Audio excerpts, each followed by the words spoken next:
Hey, everybody. Welcome to the Counterpoise podcast. I am one of your co-hosts. My name is Samantha Adams, and I'm joined with my other two co-hosts. You guys want to introduce yourself? Yeah, hey everybody. My name is Malik Foster, another co-host for the Counterpoise podcast. And I am Everett Stevenson. This week we have a great episode for you. We're looking to discuss the views in which different attitudes have been received in this country towards Black suffering.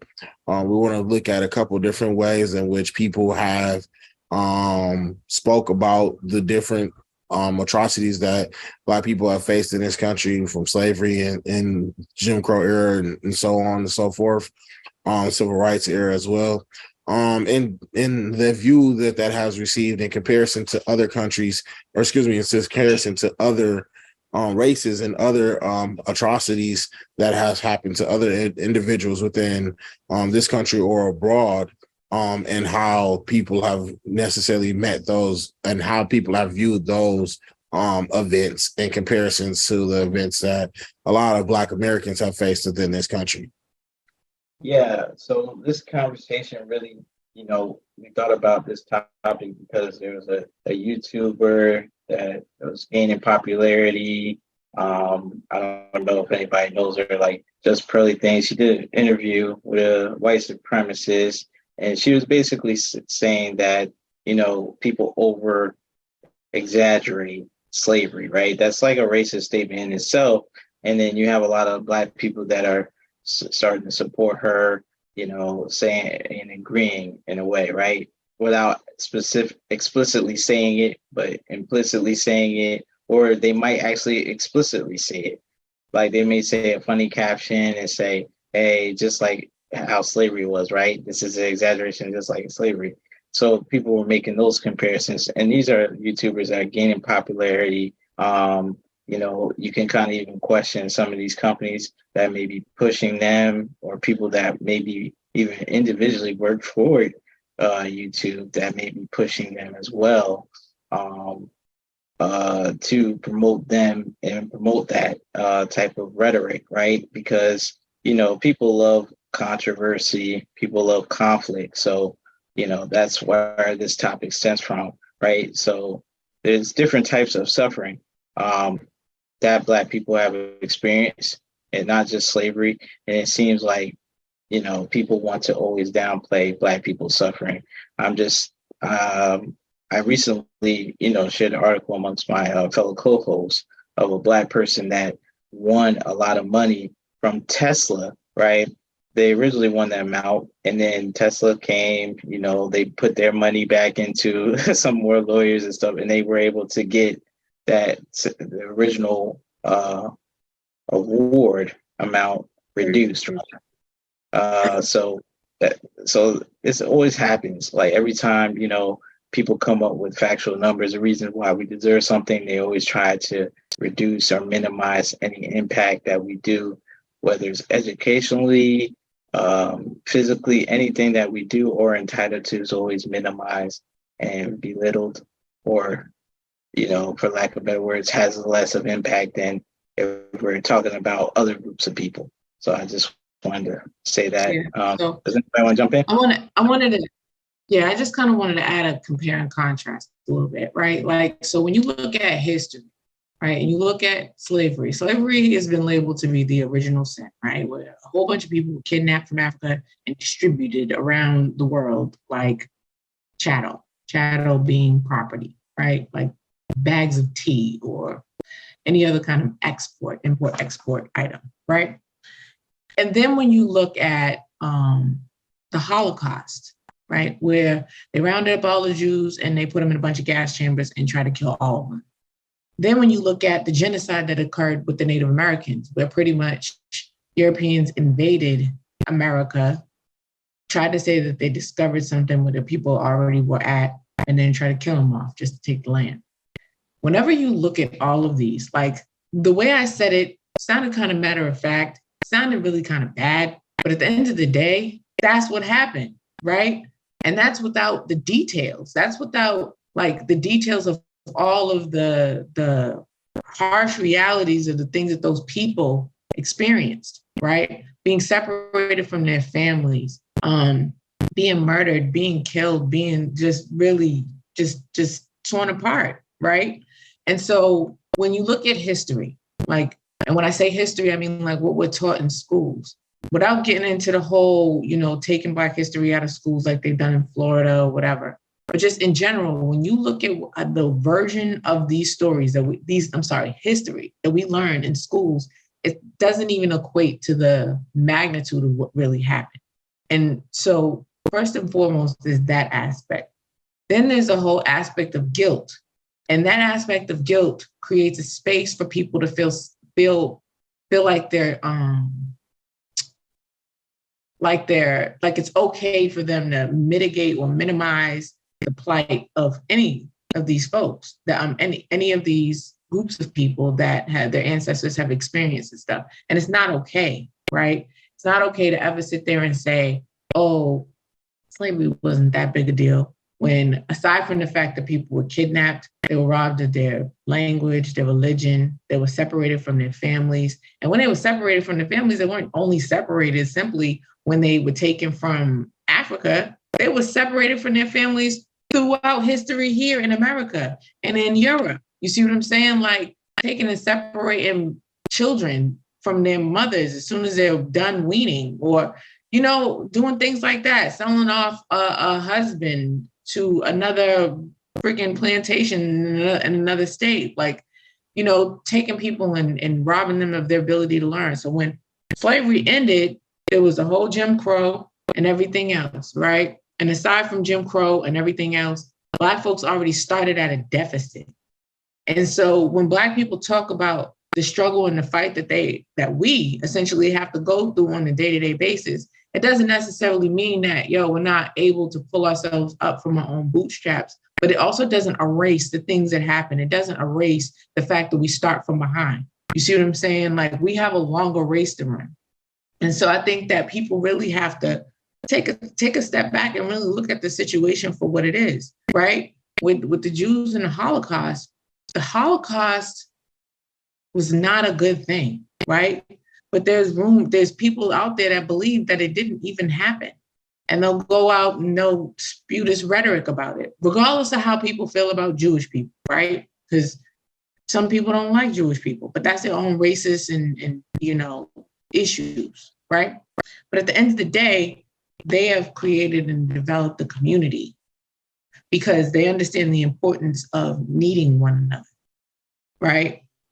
Native Americans have done the same thing. Like they have been essentially damn near demolished in the whole country. There's not that many of them. It's only 1% of this country is Native American. And this was America. This is the people that are from here. But they still understand the importance of community and being together and all of that. Black folks, we struggle with that. And one of the biggest issues that is often not spoken on is how Black people look at each other and how we get out there and we treat each other and how we're not on a united front and how, you'll have those people out there with these ideas about slavery not being that bad, and their ancestors were slaves. And I think that were enslaved people. Let me rephrase that. They were enslaved people. And so I think in part that mentality just continued. It's either passed down or they've learned their own form of mental slavery themselves. And they push it out there so they can get that pat on the back or that attaboy from the racist who also believes that. And I know that I'm being very curt by saying the racist, or maybe somebody that's just ignorant. But either way, they're looking for that acceptance from those folks, and it ain't it. I definitely think that some of that comes into the forefront when we look at how, the societies and the majority of individuals who are considered to be the majority, or the individuals who have a lot of control over, the media, over a lot of the mainstream things that we see, corporate America, if you will. I think that's more of a purpose of that. Like you said, it's a fitting in tactic, right? It's almost like one of those, if if they look at me like one of the good ones, then I will, you know what I'm saying, I'll be necessarily looked at differently. Or in the world of dating nowadays, it's like a pick me, as they say, type of mindset, where you're just saying all of the right rhetoric, and on a guy stand that's is considered to be pandering, right? Where you're sitting there and you're saying just the right rhetoric that kind of spews with individuals that are maybe not well versed as to the effects of things that occurred in the earlier parts of the developing parts of this nation.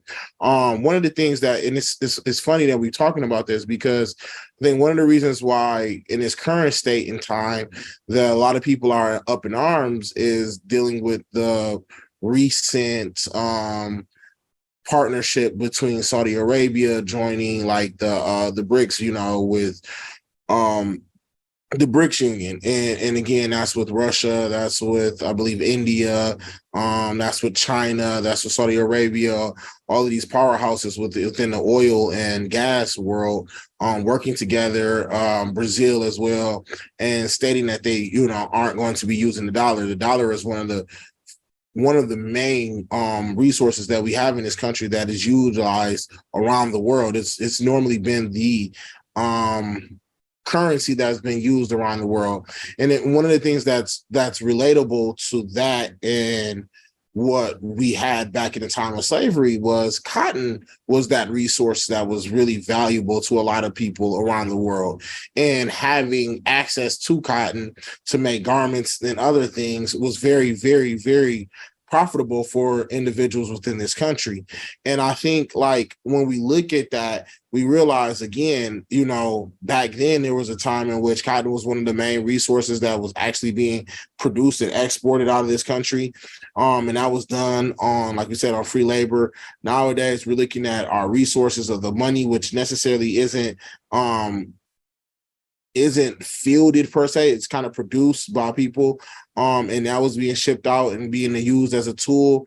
But we can see now that, again, things are changing and within both of those realms. And I feel like, you know, one of the things that we see some people doing is some people are talking about how, you know, this may have a major effect on the U.S. and how that's going to cause an issue with us being able to maintain our superpower. Whereas back then, when we talking about the topic at hand, you know, when we look at it, it was like individuals look at slavery and be like, oh, well, it wasn't that bad because, you know, look, we were able to make something happen. And I think the two parallels that conversely come with the two of these two things is that there's some people who can understand that this is a major issue in regards to this whole Brinks thing and everything that's going on. And there's other individuals who feel like, oh, no, it's okay. You know, we'll be able to be all right. We're going to mouse out. And it's the same type of blindness, if you will, as to what's really going on and to what into the effect of which it has. I think what we're talking about is a little more damaging, though, because when we look at it at its forefront, it's individuals who actually have been placed in a position in which they have been to their detriment, but they don't see that, or they feel as though maybe them and their family have been able to be placed in a position in which it isn't as bleak as it is for other individuals, and they don't feel like they can relate to the struggle that many others have.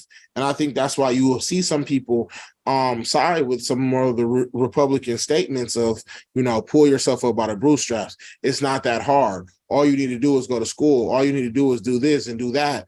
Not understanding the things that's going to be required for individuals to have the ability to attain an education, to have the ability to even, you know, get a job and be in the workforce, to have the ability to even support themselves, to have a home so that they can go to a school and have food in their stomach so that they can pay attention while they're in school and then be able to focus on their grades and things of that nature. And a lot of that's kind of pushed to the side because people just assume that that's just available to everyone, even though that's not. And unfortunately, we talk about this all the time. We see a lot of people coming to this country and they're afforded certain luxuries that were meant for individuals who had to build up this country.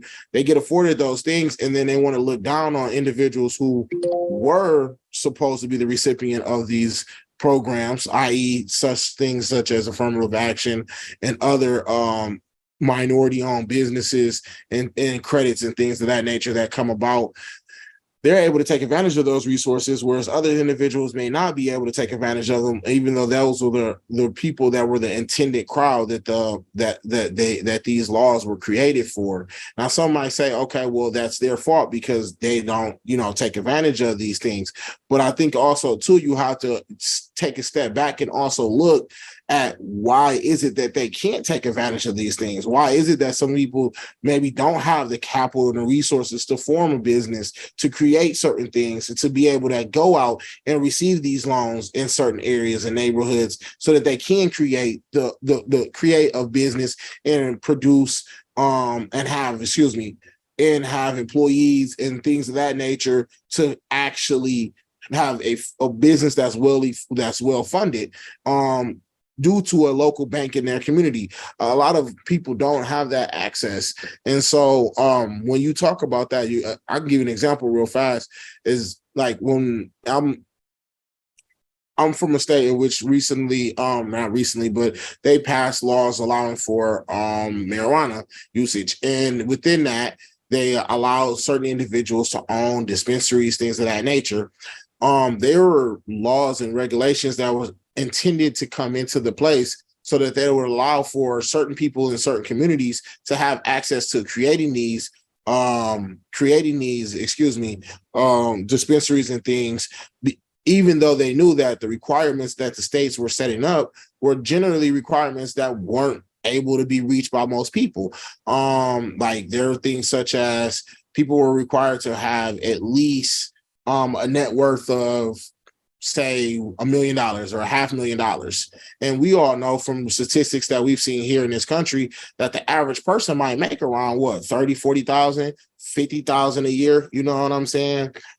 So, to get the net worth of 500,000 is definitely one that's going to be kind of challenging. And I think when we have people who don't necessarily qualify for those things and they're talking about things and issues that show why they aren't able to qualify for them, and you have other individuals saying, well, that's just your fault, it makes it a troubling issue in-house before you can even deal with the people out-house. Yeah, so you made a interesting comment about pulling yourself up by the bootstraps and race and power, right? So, this is what it's about, right? You have a lot of Black people that are willing to essentially betray their own people just for essentially some benefits. And some of those benefits may not even be substantial financial gain. It's white acknowledgement, a pat on the head by a white male or female, depending on the gender or what you're looking for as an individual. So that white acceptance is very big amongst the bootlicks of our class, for lack of better terms, or coons, whatever you want to call them. There's many monikers to call people who are betraying their group, especially for Black people. So I think the conversation is really about race and power. So they associate like power, greatness, all the good things in life with that whiteness. So it's a sort of a self-hatred thing, that they hate themselves. So because they hate themselves, they hate the group, and they're willing to undermine the group for the benefit of another group, right? So that's what the case here with this topic, right? You have Black people that are willing to even support a claim that slavery was outrageous, is over-exaggerated. How do you over-exaggerate millions of people being in bondage, loss of land that's still being happened today? They're trying to do an eminent domain, even out here in Georgia, where I'm at, in Gwinnett County. They're trying to take some Black people's land. They're taking Black people's land in Colorado, all kinds of places where Black people have land. So loss of land, all of that stuff happening. All the reports coming out of these banks such as Wells Fargo committing basically racial discrimination towards Black people and African Americans and all other peoples of color as well. So it's like when you have those things come out and you still have, the bootlegs, the coons of of within Black people supporting white supremacist talking points. That's an issue, and that's something that we definitely need to handle. So I was going to get into solutions soon, unless Sam, I know you may want to jump in here. I do. I want to add something I want to add. All of those things just tie into the thing of systemic racism, right? Systemic racism is something we've done another whole podcast about. It's about the way that systemic and systematic, right? Because those are two different things. And when we're talking about it, we're talking about, post Jim Crow, all of the things that have taken place throughout history, like with Jim Crow, not allowing people to be able to do certain things, right? Without trying to get too deep into that, because like I said, we did a podcast already about it. It's incredibly frustrating when you have real life systemic racism and real life Black people who very well may be victims of systemic racism, but are completely oblivious to the fact that they too are victims. And so because they are so busy looking for the approval of those who don't believe that it exists, they'll say whatever they gotta say and do the things that they need to do to help continue to perpetuate not a narrative, but the real live thing of systemic racism. And it's counterproductive, it's counterintuitive, and it helps the diaspora in no way, shape, form, or fashion, right? Because if the thing is, we're trying to find equity, right? Not equality, but equity, just having an even playing field. How do you find that? Number one, when you're starting from behind. Number two, Clarence Thomas is a perfect example. We've talked about him on this podcast before. Clarence Thomas is a United States Supreme Court justice. He is also a man that utilized a whole lot of different things to help propel him forward. Programs and things of that nature that were put in place to help Black people. And then as soon as he got there, he want to get rid of them. Like, you benefited from these things. Why do you want to get rid of the things that you benefited for? Is it because you don't want to see other people that look like you win? What is that mentality? Why is that your thinking? It's hypocritical, to be completely honest. You know what I'm saying? And it's not okay. And so I just wanted to go ahead and make sure I added on to that. But I do also want to be clear, right? There also is a whole group of white empathizers, right? And supporters that are against that way of thinking. And they are for trying to help propel Black people forward, despite the fact, in spite of the fact that Black folks are starting from a deficit. So it doesn't mean that pulling yourself up from your own bootstraps is impossible. Just like he said, like, it just requires so much more. Like, people really don't think about the things that it requires. And you have to work 10 times harder as a Black person, right? This is not even a man-woman type of conversation we're having today. Like, as a Black person, we have to work so much harder just to get this far. And so I think it's important for us to recognize that, yeah, you still got to put in that work. And in order to pull yourself up from the boost by your bootstraps, but it doesn't happen for everybody, because everybody's circumstance and situation is different on the outset, and everybody doesn't have the ability to gain the resources to be able to pull themselves up by their bootstraps.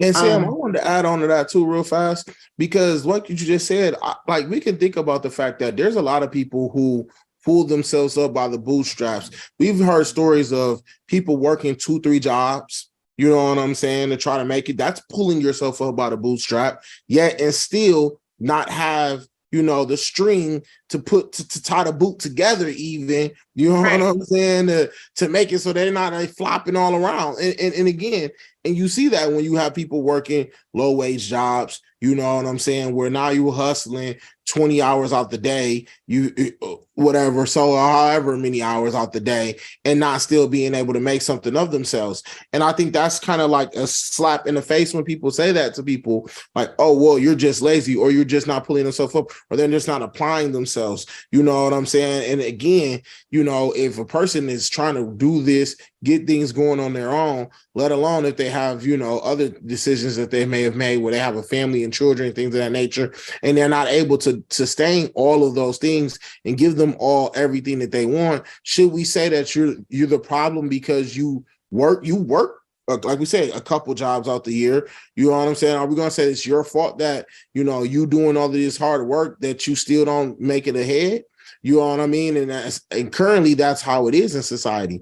And so, a lot of times people will say, oh, some people are lazy, but there's a lot of hardworking people who, and it reminds me of that Drake quote where it's like, you can play your heart out, but everyone don't get a ring. So like, you could work as hard as you want to be. You could be a very hard worker. You could be a diligent and loyal worker. You could show up to work every day, not being late, you know what I'm saying, for years and still get laid off and be left in a position where you don't have enough to provide for your family. And people will look at you and say, look at y'all over there at in the soup kitchen, or y'all over there doing this. And that's the problem with y'all. Y'all don't ever want to try to get something to do for yourselves.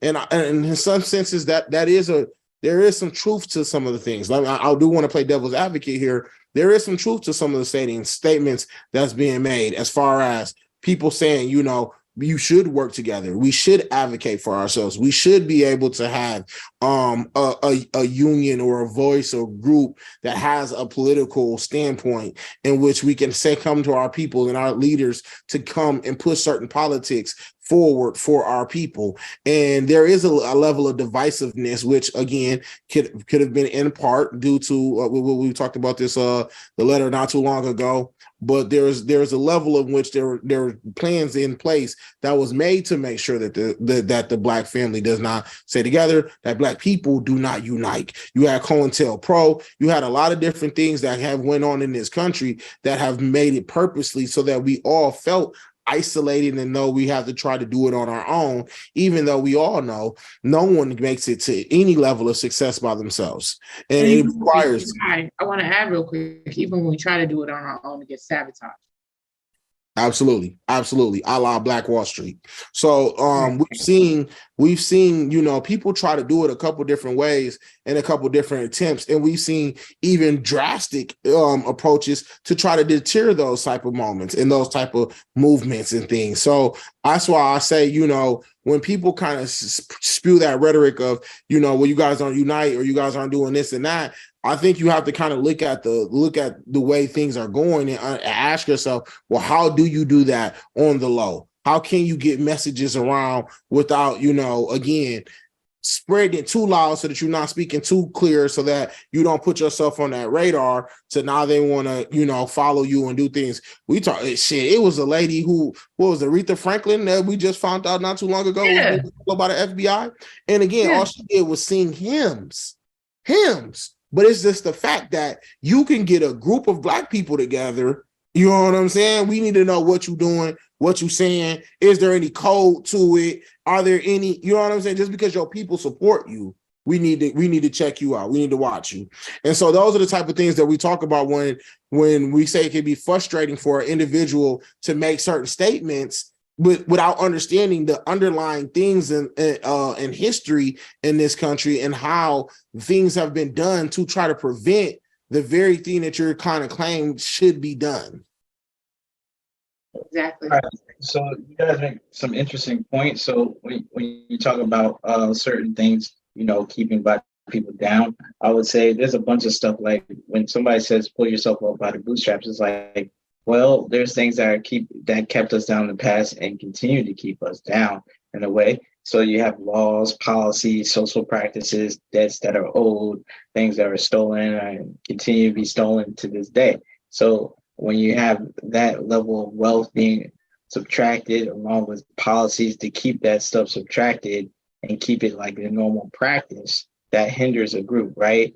Not to say that you can't progress, you can't succeed, can't have a little success, but you're basically 10 miles behind in a race, right? So it's hard for the group to catch up. Maybe you as an individual, but the collective group is going to be very difficult for that group to catch up. So that's what we're talking about. We're talking about groupthink, group economics, the group, not the individual person, right? Because every individual is different, but we're talking about the group as a collective here.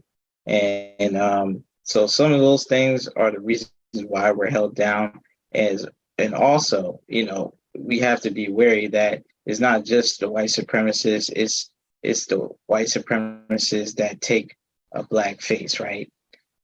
Even though they're black, they still have that white supremacist mindset where they want a pat on the head and acknowledgement. They can be bought and sold for very cheap. It's not like they get this rich generational type of deal for selling out black people. A lot of times it's just a pat on the head, acknowledgement, just a little job here, so a small salary there, just to sell out an entire group, right? So I say all those things to say, like, we need to find a way to, spot this stuff, right? So some of my solutions are, being observant, right? You have to be able to see it before you can, actually handle it and deal with it. So some people just assume that every black person is not trying to sell you out. Some black people don't think that, but you should look at the signs. Not saying every black person is trying to sell you out, but you definitely want to be observant on, so you can spot the coon behavior, because some people get kind of crafty. Like, they'll act like they're your brother, your sister, your friend, whatever. But meanwhile, they just want white acceptance. That's what they want. They don't want to get ahead, build something, make a better life. They just want white acceptance. So you got to be careful of that and just really monitor how they move. Like, look at their track record. Because, somebody once said, if you really want to know how a black person feels, put them in front of a white person and have them talk, and they'll tell the truth. Just like a drunk man doesn't tell a lie, a black person doesn't tell a lie in front of a white person. They'll tell you truly how they feel. That's what they say. So, that's one thing. And then another thing I wanted to say to help solve some of these issues is, being on a code, like, which is the code of conduct. Like, if you spot that behavior, you have to shame those person, ostracize them from the community, don't mess with them anymore. Essentially cancel. Like, we have to have our own inside cancel culture, for lack of better terms. And I think that could really help. Like, I think we're starting to do some of that today, but just keep it up, go even harder with it. So I think those are some of the things that could really help prevent some of these issues from being even bigger than they are today. Did you have any solutions? My thing is just for people to continue to work within themselves to try to do better. I think the biggest thing is for, because honestly, I don't think you can try to change anybody's mindset. I don't think you're going to be able to change their viewpoints. But what you can do is just work with the people who's working with you to try to build a different community, one that's doing positive things, one that's, uplifting the community, and one that's setting the tone for how you would like the community to move forward. To me, that's the best solution. It's grassroots. Start within your communities. Do what you can. You lift your voice up and promote what you can promote, and let the chips fall with it, man. I think I agree with what both of y'all saying, but I would like to add education, right? You got to unify, you got to educate, right? The only way that anybody can grow is by learning. And I think having a full understanding of our history, what it is we're trying to do and what we're trying to come from, I think helps, right? Because anytime you don't know where you're coming from, it's easy to repeat yourself. Right, it's like getting lost in a car. If I'm in a car, I'm going to keep circling the block by accident because I don't know where the hell I'm going, because I don't know where I'm coming from, right? So it's important to definitely be educated, have the right education, and understand, like, that mentality is not nothing new. Like, that's the same mentality that got us shipped over here and sold out by our counterparts out in Africa back in the day, right? So knowing that attitude is not really acceptable, those attitudes rather are not acceptable. And to understand that, you got to have also self-love, because when you love yourself, it's easier to love on the people that look like you. And it's easier to be able to recognize and identify people with the foolishness, and try to separate yourself from that, because that's not going to breed anything positive to the growth of the people. And in order to continue to grow the people, we have to be unified. One moment. Sorry, y'all. Siri decided to get in my business. So, to unify the people, we have to be unified, and we can't be unified if we don't have some level of understanding amongst each other. And again, that just circles back to education. So those are some of the solutions that I have for this. With that, I'm going to go ahead and dive right in to our Black Book of the Month. The Black Book of the Month is Michelle Obama's The Light We Carry. I talked a little bit about it last week. It's inspiring. She wrote it, I believe, during the pandemic. And just to remind people that we definitely carry light. We have a light within us, and we got to let that thing shine bright. You know what I'm saying? So I think that everybody should go ahead and pick that book up and have a read. And hopefully y'all like it. Then we have the Black Business of the Month. It is called Book in Kind. It's from out here in Decatur, Georgia. It is a bookstore, and it's a bookstore. And the bookstore, they specialize in books for children, and they have all different types of books. It's a Black-owned business. So if you're ever out here in the Decatur area, please swing on through the Book in Kind and go grab yourself a good book. And with that, I have our motivational quote, our motivational minute for the week. And the quote is by somebody by the name of Richard Garrett. And it says, "Every veil secretly desires to be lifted except the veil of hypocrisy." And the reason why I chose that quote is because based on the topic we're talking about today, we're talking about kind of like the enemy from within, right? Those people that look like us, that are not trying to help and support the growth of people that look like us. And there's a level of hypocrisy there, right? Because people will be quick to gain from the things that have been put in place to help give us at least some semblance of equal footing, even though it's not truly equal. And then we'll want to get rid of it and say, pull yourself up by your bootstraps, and they look like us. And I think that it's important to understand that that is incredibly hypocritical. It ain't okay. Do I think Black folks can pull themselves up by their bootstraps? Yes. But do I think that they're doing it at a deficit starting from back here, whereas their counterparts are up here? If we're running a race, I can't win. I can potentially win it, but it's going to be 1,000 times harder for me to win because I got to work harder because I'm starting from behind. So anything is possible. I mean, not for nothing. Look at all three of us are Black people. All three of us are attorneys.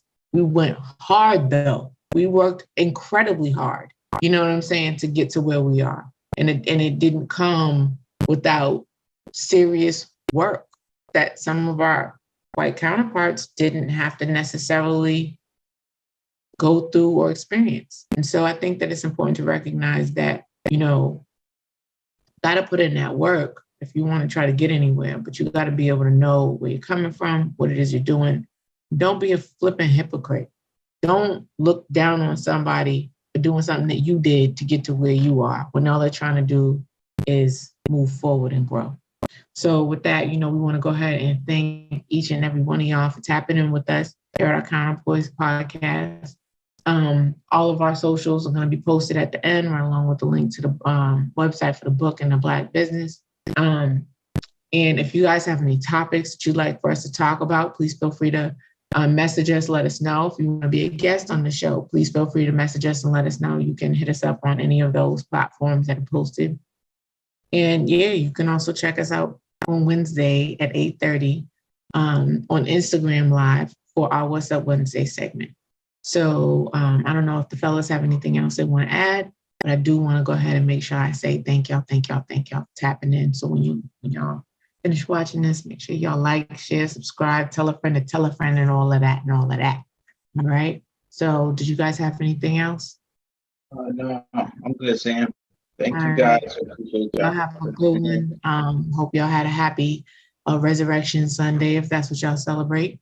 Otherwise, take care. Be good to each other. See y'all Wednesday.